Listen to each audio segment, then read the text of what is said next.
மாதிரி தியாகம் வென்றது, மன உறுதி, இது தியாகம் இங்கே எங்கே இருக்குது? இதில் என்ன தியாகம் இருக்குது? அதுதான் மக்களுக்கு நிறைய கேள்வியாகவே இருக்குது.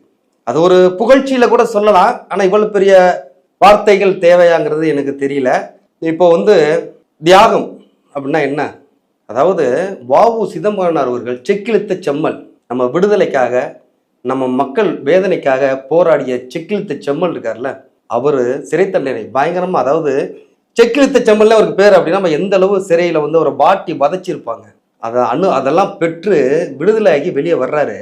யாருமே இல்லை, அவர் உதவியாளர் மட்டும்தான் நிற்கிறார். அப்போ அந்த உதவியாளர் வ.உ. சிதம்பரம் பிள்ளை அவரிடம் சொல்கிறாங்க, சுயநலமும் மிக்க மக்களையே அவங்கெல்லாம், இந்த மக்களுக்காக எவ்வளவு நீங்கள் போராடினீங்க, ஒருத்தர் கூட இங்கே வரலையே அப்படின்னு அவர் சொல்லும்போது அவர் சொல்கிறாரு, மக்களுக்கு தானே நம்ம போராடணும், நம்ம வெளியே வரும்போது அவங்க வரணுமா என்ன?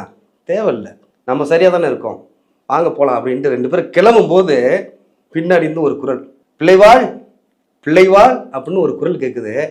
திரும்பி பார்க்குறாரு. பார்த்தா அவர் யாருன்னு சிதம்பரம் பிள்ளை அவர்களுக்கு தெரியல. உங்களுக்கும் என்னை அடையாளம் தெரியவில்லையா பிள்ளைவாள், நான் உங்கள் சிவம் அப்படின்னு அவர் சொல்றாரு. அந்த சொன்ன கணத்திலேயே ஓடி அவரை கட்டுப்பிடிக்கிறதுக்கு வர்றாரு. உடனே ஐயா சிவம் அவர் சொல்றாங்க, தொற்றால் பற்றி கொள்ளும் தொழுநோய் என்னை பற்றி உள்ளது, தயவு செய்து என்னை தொடாதீர்கள், தள்ளியே நில்லுங்கள் அப்படிங்கிறார். உடனே வ.உ.சி. ஐயா அவங்க ஓடி கட்டி தழுவுறாங்க, என் சிவத்தை பற்றி கொண்ட அந்த தொழுநோய் என்னையும் பற்றட்டும் அப்படின்னு அவங்களை வார தழுவுறாங்க. இது தியாகமா?